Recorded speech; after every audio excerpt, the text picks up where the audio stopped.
भगवते वासुदेवाय। ओम नमो भगवते वासुदेवाय। ओम नमो भगवते वासुदेवाय।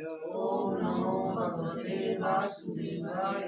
ओम नमो भगवते वासुदेवाय। ओम नमो भगवते वासुदेवाय। तत्पश्चात शुक्राचार्य तथा अन्य बड़े बड़े संत पुरुषों सहित कमलासीन ब्रह्मा जी ने प्रहलाद को ब्रह्मांड के सारे असुरों तथा दानवों का राजा बना दिया। तत्पश्चात शुक्राचार्य तथा अन्य बड़े बड़े संत पुरुषों सहित कमलासीन ब्रह्मा जी ने प्रहलाद जी को ब्रह्मांड के सारे असुरों और दानवों का, दानव एक मानव होता है, एक दानव होता है। हाँ, दानव सुनते ही बड़ा भयंकर रूप सामने आता है। हाँ, तो वास्तव में यहाँ सारे ही दानव हैं। हाँ, इस संसार में सारे ही दानव हैं। जो भक्ति नहीं कर रहा वो दानव है। तो नरसिंहदेव भगवान की कृपा से प्रहलाद महाराज अपने पिता हिरण्यकश्यप से भी बड़े राजा बन गए पूरे ब्रह्मांड के। तो ब्रह्मा जी ने अन्य ऋषियों और देवताओं की उपस्थिति में उनका राज्याभिषेक किया समस्त देवताओं के सामने। तो हे राजा युधिष्ठिर, प्रहलाद महाराज भली भांति पूजित होकर ब्रह्मा आदि देवताओं ने उन्हें अपने अपने आशीर्वाद दिए और फिर अपने अपने धामों को वापस चले गए। समस्त देवताओं ने उनको आशीर्वाद दिए। भक्त की इम्पोर्टेंस कितनी जबरदस्त होती है। एक दोहा है, बोलते हैं, जिस पे कृपा राम की हुई उस पे कृपा करे सब हुई। तो भगवान की कृपा है। प्रहलाद महाराज भगवान के चहेते हैं, इसलिए समस्त देवता उनकी पूजा कर रहे हैं, उनको आशीर्वाद दे रहे हैं। तो भक्त की पदवी इतनी ऊंची होती है कि समस्त देवता भक्त की पूजा करते हैं। इस प्रकार भगवान विष्णु के दोनों पार्षद जो दिति के पुत्र हिरणाक्ष और हिरण्यकश्यप बने थे, मार डाले गए। भ्रमवश उन्होंने सोचा था कि हर एक के हृदय में निवास करने वाले परमेश्वर उनके शत्रु हैं। ये भ्रम है मनुष्य इस संसार में मिथ्या अहंकार के चलते हुए मिथ्या अहंकार वश भगवान को नहीं समझ पाता और भ्रम से सारा जीवन भ्रम में ही व्यतीत कर देता है। जैसे पैदा हुआ वैसे ही मर जाता है, उसी भ्रम में पैदा होता है, उसी में मर जाता है। और फिर क्यों मर जाता है? इसलिए मर जाता है कि आगे फिर उसको मरना है। बारंबार मरता है, करोड़ों बार मर चुके हैं, फिर भी मरने के लिए तैयार है। तो भक्ति से मनुष्य मृत्यु को जीत सकता है। भक्ति एक ऐसी विधि है जिससे मनुष्य मृत्यु को जीत लेता है। तो भगवान नरसिंहदेव प्रहलाद महाराज संबंधी वार्ता तब शुरू हुई जब महाराज युधिष्ठिर ने नारद जी से पूछा कि शिशुपाल किस तरह कृष्ण के शरीर में लीन हो गया। तो शिशुपाल और दंतवक्र हिरणाक्ष और हिरण्यकशिपु ही थे, वही थे। दंतवक्र और शिशुपाल हिरणाक्ष और हिरण्यकशिप ही थे। यहाँ पर नारद मुनि बता रहे हैं कि किस प्रकार विष्णु के दोनों पार्षद 3 विभिन्न जन्मों में उन्हीं के द्वारा मारे गए। और सर्वप्रथम वह हिरणाक्ष और हिरण्यकश्यप बने और ब्राह्मणों द्वारा शापित होने से इन दोनों पार्षदों ने कुंभकर्ण तथा दशानन रावण के रूप में फिर से जन्म लिया। ये दोनों राक्षस भगवान रामचंद्र के अतुलित पराक्रम से मारे गए और भगवान रामचंद्र के बाणों से बिंद कर कुंभकर्ण तथा रावण दोनों ही युद्ध भूमि में पड़े रहे और भगवान के विचार में लीन होकर उसी तरह अपने अपने शरीर छोड़ दिए जिस तरह अपने पूर्व जन्म में हिरणाक्ष और हिरण्यकश्यप के रूप में उन्होंने किया था।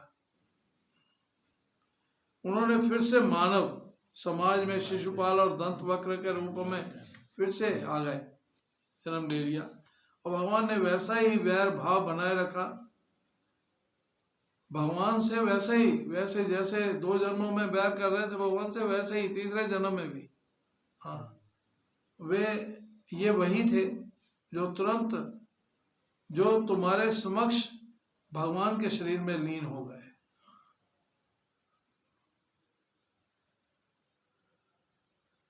तो वैरानुबंधेन, भगवान का शत्रु बनना भी जीव के लिए लाभप्रद होता है।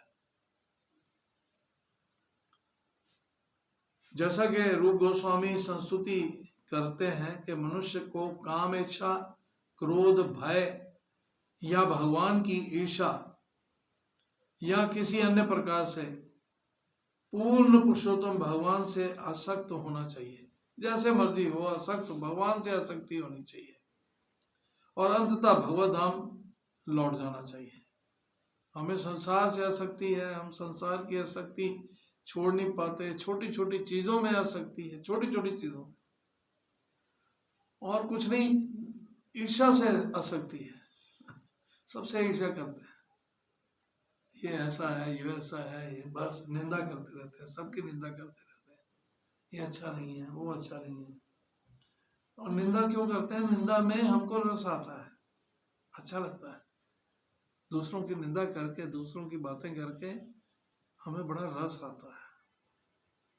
तो ये आसक्तियां हैं, इन आसक्तियों से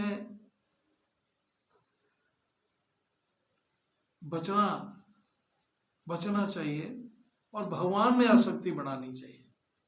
आसक्ति भगवान में होनी चाहिए। संसार में आसक्ति करके तो नरक की प्राप्ति होगी और भगवान में आसक्ति करेंगे तो भगवत धाम की प्राप्ति होगी। वास्तविक लक्ष्य, मनुष्य जीवन का वास्तविक लक्ष्य है भगवत धाम की प्राप्ति करना। अर्थात जन्म से लेके मृत्यु पर्यंत, जब मनुष्य जन्म लेता है तब से लेके पैदा होते ही वो चिल्लाता है, रोता है जोर जोर से। क्यों रोता है? संसार में आ गए। उसको तो नहीं पता होता मैं कहाँ आ गया, लेकिन रोता क्यों है? पैदा होते ही रोता है, क्यों रोता है? जब माँ के घर में, तब उसको भगवान के दर्शन भी होते हैं। जब नहीं, रोता क्यों है? माया उसको घेर लेती है, क्योंकि वो भगवान से बिछड़ता है, इसलिए रोता है। जन्म लेते ही रोता है, इसलिए रोता है क्योंकि बड़ी तकलीफ होती है। जन्म बड़ी तकलीफ से होता है, शांति से नहीं होता, इसलिए रोता है। मेरे को तकलीफ नहीं चाहिए। जन्म से लेकर मृत्यु तक जीव यही कहता है कि मेरे को तकलीफ नहीं चाहिए, मेरे को शांति चाहिए, सुख चाहिए, तकलीफ नहीं चाहिए। तकलीफ होती है ना जन्म लेते, मरते समय भी तकलीफ होती है, जन्म लेते भी तकलीफ होती है। जब सारी इंद्रियां शिथिल हो जाती हैं और बोलना चाहते हुए भी बोल नहीं पाता, जब मृत्यु आती है बोलना चाहते हुए भी बोल नहीं पाता। तो ये तकलीफ, कष्टदायक ये स्थितियां हैं। तो जन्म से लेकर मृत्यु तक जीव क्या चाहता है? सुख चाहता है। और वो सुख जो है, जो मनुष्य चाहता है, वो सुख भगवान की भक्ति करके अनायास प्राप्त हो जाता है, मतलब सरलता से प्राप्त हो जाता है। तो कौन बेवकूफ है, कौन मूर्ख है जो भक्ति नहीं करेगा ये जान करके भी? हाँ,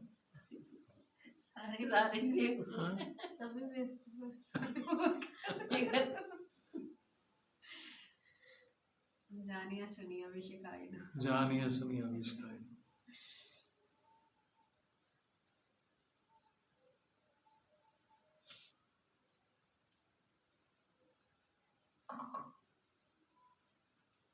तो यहाँ पर यौगिक ध्यान का रहस्य समझाया गया है। असली योगी अपने हृदय में सदैव भगवान विष्णु के स्वरूप का ध्यान करते हैं।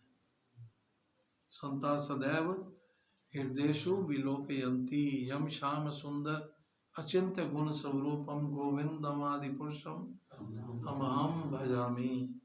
तो फल स्वरूप वह मृत्यु के समय विष्णु के स्वरूप का ध्यान करते हुए अपना शरीर त्याग कर विष्णु लोक या वैकुंठ लोक को प्राप्त कर लेते हैं, जहां उन्हें विष्णु जैसा ही स्वरूप प्राप्त होता है। ये वो आपकी बात थी ना, जो कि आत्मा का कैसे होता है, आत्मा के शरीर कैसे, आत्मा कैसी होती है, जैसा उसको कपड़े मिलते हैं, बात करते हैं ना।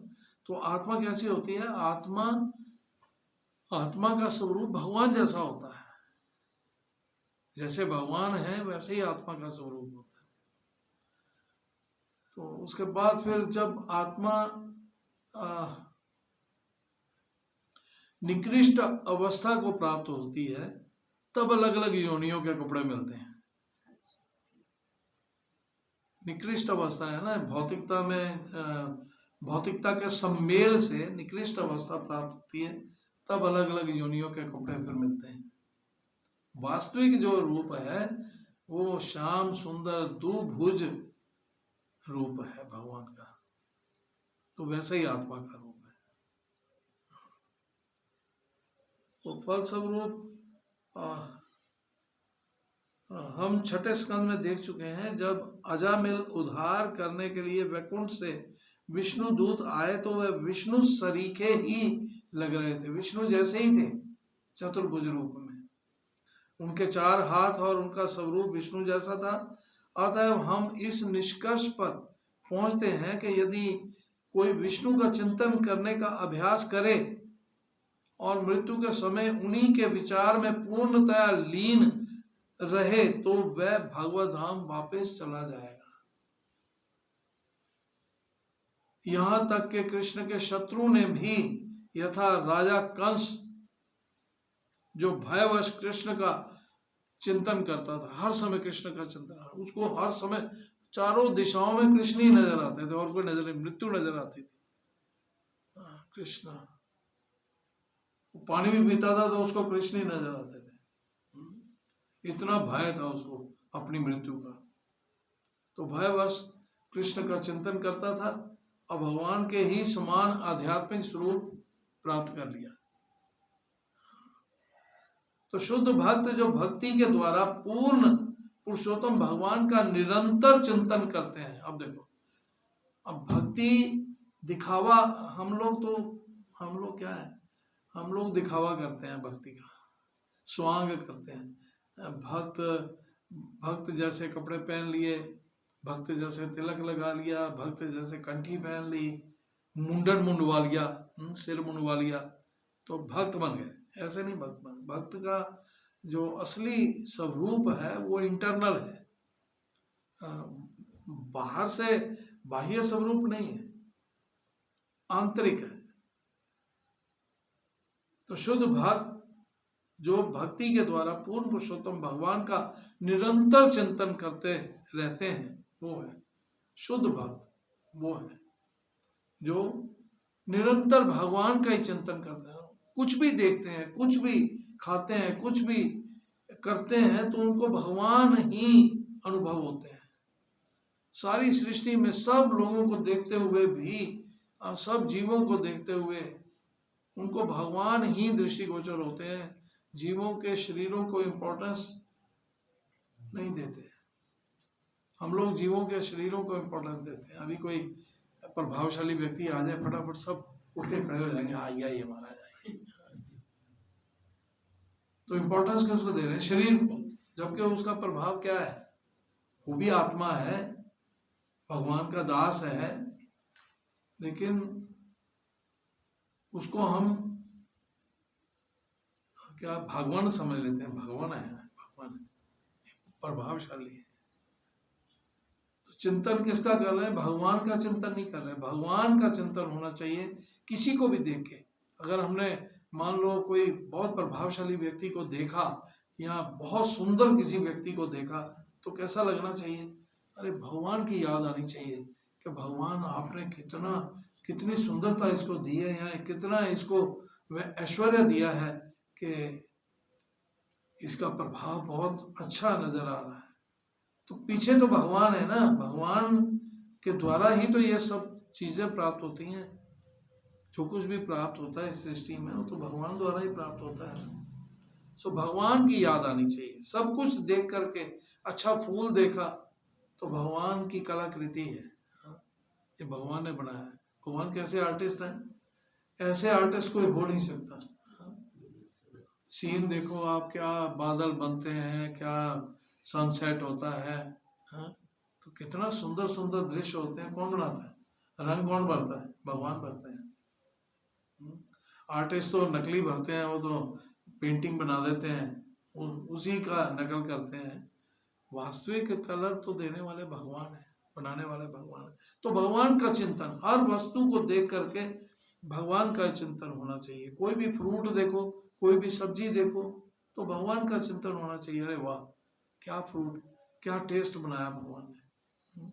हर देखो, सब पेड़ पे लगने वाले फ्रूट हैं, लेकिन हर एक का टेस्ट अलग अलग है, हर एक का रंग अलग अलग है। तो ये भगवान याद आने चाहिए। जल को जल का स्वाद मैं हूँ, भगवान कहते हैं ना गीता में, जल का स्वाद मैं हूँ। तो जल पीते हैं, जब संतुष्टि होती है जल पी के, तो उस वक्त भगवान याद आने चाहिए। तो निरंतर चिंतन जो करते हैं वे उन्हीं जैसा शरीर प्राप्त कर लेते हैं। ये सारूप्य मुक्ति कहलाती है। सारूप्य, भगवान जैसा रूप। यद्यपि शिशुपाल, दंतवक्र तथा अन्य राजा भगवान कृष्ण का अपने शत्रु के रूप में चिंतन करते थे, किंतु उन्हें वैसा ही रूप, वैसा ही फल प्राप्त हो गया। इस संबंध में चैतन्य चरितमृत में सनातन गोस्वामी को उपदेश देते हुए भगवान चैतन्य महाप्रभु ने बताया कि भक्त को बाह्य रूप से नियमित भक्ति के दैनंदिन कार्य करने चाहिए। भक्ति के दैनंदिन कार्य, हर समय भगवान का चिंतन, हर वस्तु में भगवान की कलाकृति नजर आनी चाहिए। किंतु अंतर रूप से उसे उस विशेष भाव का चिंतन करना चाहिए जिससे भगवान की सेवा के प्रति आकृष्ट है। तो सेवा, भगवान को संतुष्ट कैसे करें, कैसे भगवान संतुष्ट हो, तो ये चिंतन करना चाहिए कि मैं क्या करूं। हे नंद तनुज, मैं क्या कहते हैं, किंकर, मैं आपका किंकर मतलब दास, मैं आपका सेवक। अयि नंद तनुज किंकरम पतितम माम विस्मय भवाम बुधम। तो मैं इस भव सागर में पता नहीं कैसे गिर गया हूं, कृपा मुझे आप बचा लीजिए। भगवान का निरंतर ऐसा ध्यान करते रहने से भक्त भगवत धाम जाने का पात्र बन जाता है, क्वालिफाइड हो जाता है। जैसा कि भगवत गीता के 4 अध्याय के 9वें श्लोक में कहा गया है, त्वकत्वा देहम पुनर्जन्म नैति मामेति। अपना शरीर त्यागने के बाद भक्त को पुनः भौतिक संसार में लौटना नहीं पड़ता, अपितु वह भगवत धाम को चला जाता है, जहां उसे भगवान के उच्च उन नित्य पार्षदों का सा आध्यात्मिक शरीर प्राप्त हो जाता है। भगवान के पार्षदों जैसा शरीर प्राप्त हो जाता है। और भगवान के पार्षद भगवान जैसे ही होते हैं, तो फर्क क्या होता है, पहचान कैसे होती है भगवान कौन है? वैकुंठ जगत में सारे भगवान जैसे होते हैं, तो पता कैसे चलेगा भगवान कौन से? कौस्तुभ मणि होती है, और लक्ष्मी जी उनके वक्ष स्थल पे चमकती हुई रेखा के समान, भृगु चिन्ह भी हाँ भृगु चिन्ह भी होता है भगवान के वक्षस्थल पे, भृगु चरण चिन्ह। किंतु यदि भक्त भगवान की निरंतर सेवा करना चाहता है तो वह भगवान के पार्षदों यथा ग्वालों, गोपियों, भगवान के माता पिता, उनके दासों तथा भगवान के धाम के वृक्ष, भूमि, पशु, लता और जल इत्यादि का निरंतर चिंतन कर सकता है।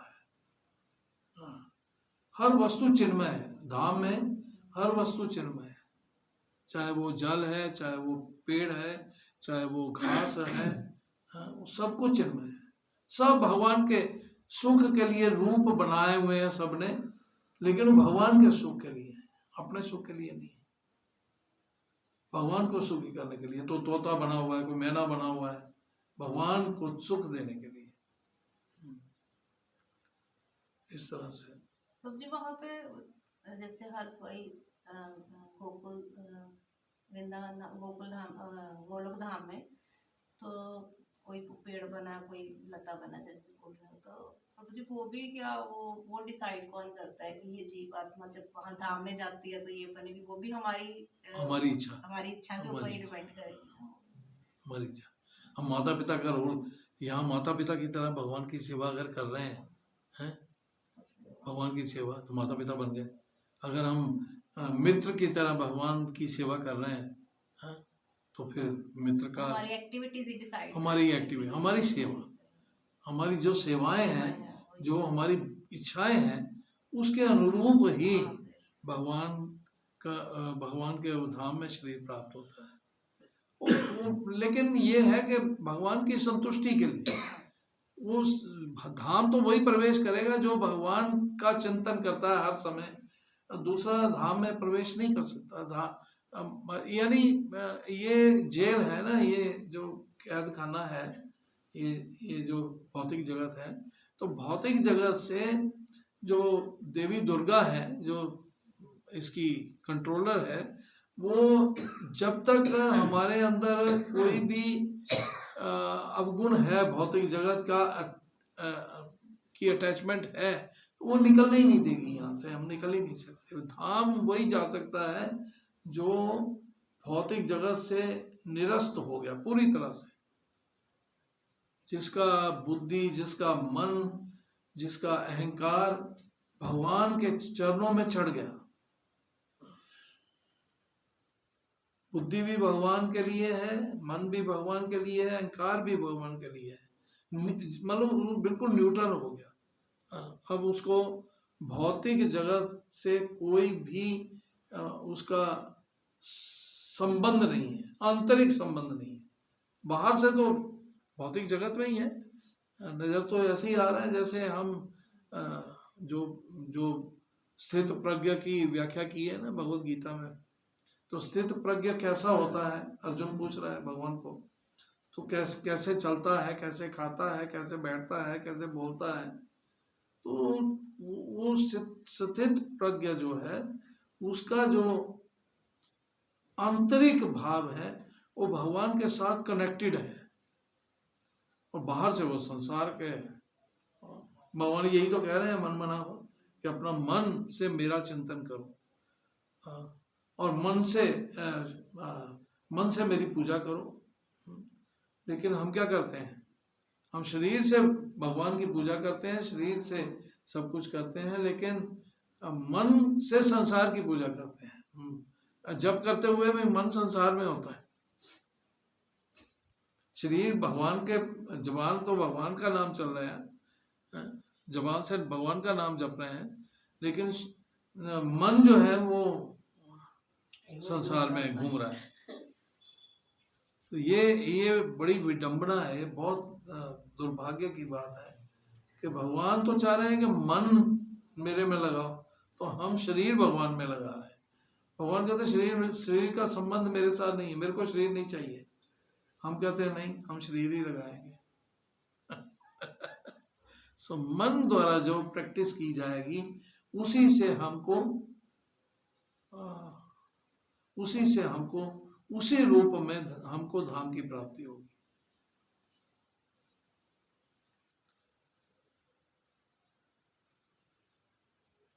तो इनके विषय में निरंतर चिंतन करते रहने से मनुष्य को दिव्य पद की प्राप्ति होती है।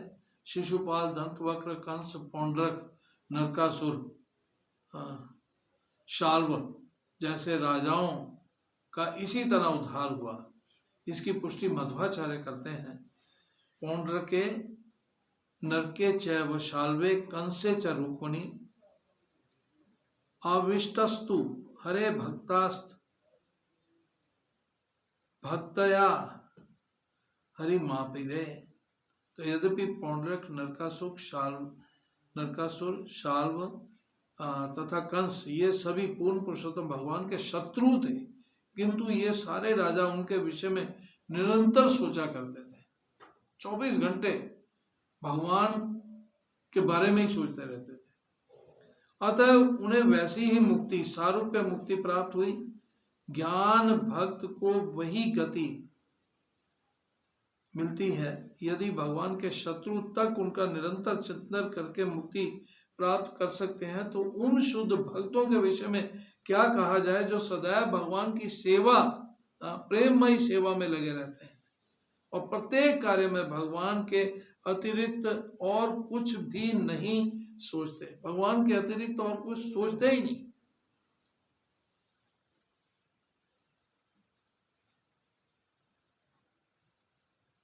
हम संसार के अतिरिक्त और कुछ नहीं सोचते। हम 24 घंटे संसार का ही चिंतन करते हैं, तो फिर गति क्या होगी? स्पष्ट है, संसार में ही रहेंगे। संसार का चिंतन करेंगे तो संसार में ही रहेंगे। अब भगवान का चिंतन हो ही नहीं रहा हमसे। हरे कृष्ण। जगत गुरु श्रील प्रभुपाद की जय। सबसे जैसे आपने वो बोला